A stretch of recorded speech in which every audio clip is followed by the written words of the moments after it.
There's a moment, just before the alarm goes off, when you're neither asleep nor awake, when you're suspended in the space between who you were yesterday and who you're supposed to be today. For 7 years, I woke up in that space, and for 7 years, I chose the same answer. Get up, get dressed, get on with it. But this morning, something was different. This morning, I didn't move. My name is Maya. I'm 34 years old. And by every measurable standard, I have a good life. I have an apartment in a neighborhood people save decades to afford. I have a job title that makes my parents proud at dinner parties. I have a savings account, a retirement plan, a 5-year roadmap. I also have a knot in my chest that hasn't loosened since I was 27. No one asks about that part. My mother calls every Sunday.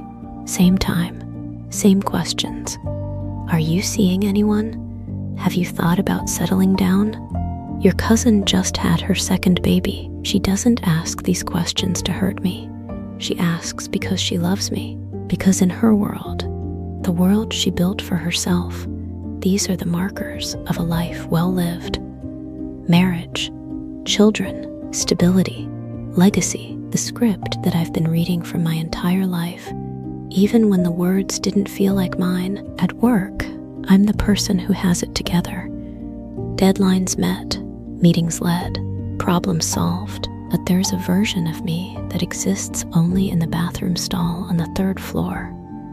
The one who sits with the door locked and breathes for 3 minutes before going back out. The one who wonders if anyone else feels this way. The one who's too afraid to ask. Then there's Leah, my oldest friend, the one who knows me before I learned to hide. We met in college, 20 years old, certain we would figure it all out by 30. We were wrong, but she's the only person I've ever told the truth to, about the knot, about the script, about the fear that maybe I'm not broken, maybe the script is. She said something to me that day, something I've carried ever since. Maya, what if you're not behind? What if you're exactly where you need to be? I laughed. I always laugh when someone says something that threatens to undo me. But that night, I couldn't stop thinking about it. What if? What if the timeline I've been chasing wasn't mine? What if the life I've been building was someone else's dream?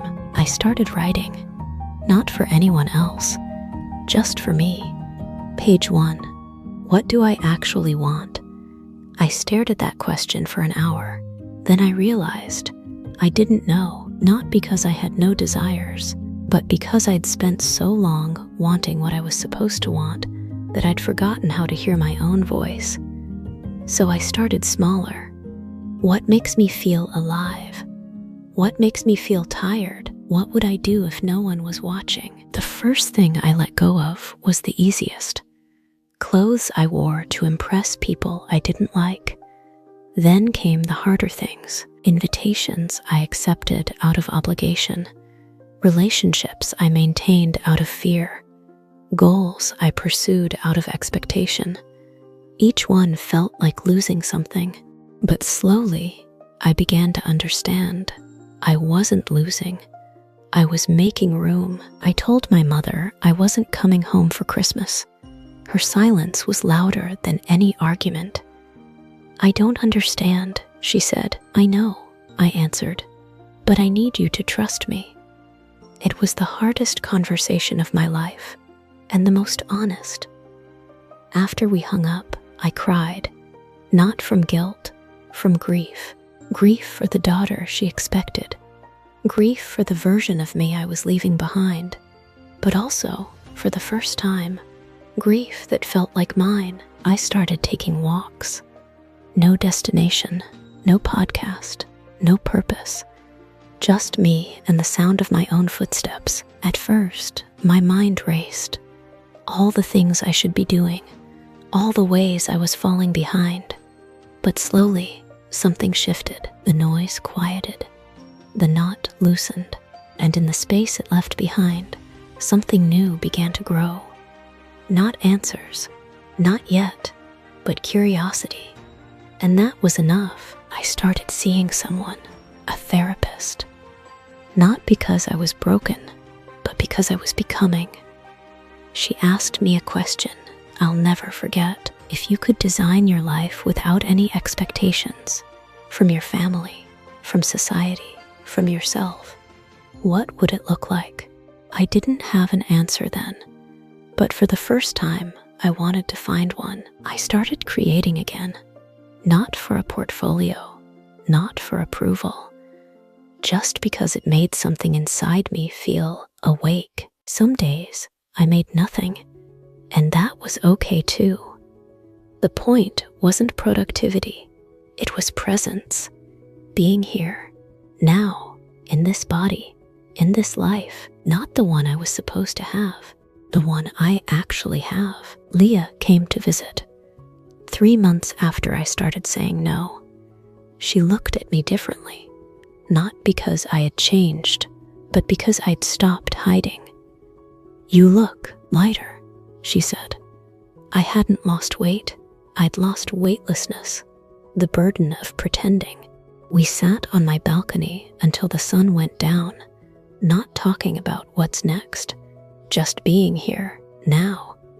And for the first time in 7 years, that felt like enough. I don't have it all figured out. I wish I could tell you I do. I still don't know if I want children, if I want marriage, if I want the corner office or a cabin in the woods. But here's what I know now. Those questions are mine to answer. Not my mother's, not my boss's, not society's. Mine, and that changes everything. There's still a moment before the alarm goes off. That space between sleep and waking. But now, when I find myself there, I don't rush to fill it. I breathe, I feel, I remember. I am not behind. I am not broken. I am not failing. I am becoming. And becoming takes time. If you're listening to this and you feel it, that knot, that question, that quiet knowing that something doesn't fit, I want you to hear me. You are not alone. There are thousands of us walking through this, questioning the script, making room for something true. It's scary, it's messy, it's uncertain, but it's yours, and there is nothing more powerful than a life that belongs to you. So here's my invitation to you. Pause, just for a moment. Ask yourself the question I was too afraid to ask.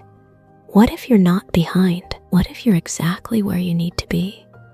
What if the life you're meant to live isn't the one you were promised, but the one you're brave enough to create? I still wake up in the space between, but now I don't rush through it. I honor it, because that space, that quiet, uncertain, beautiful space, is where we become who we're meant to be. Not who we were told to be, who we are. And that is enough. The space between is not empty. It is where you grow.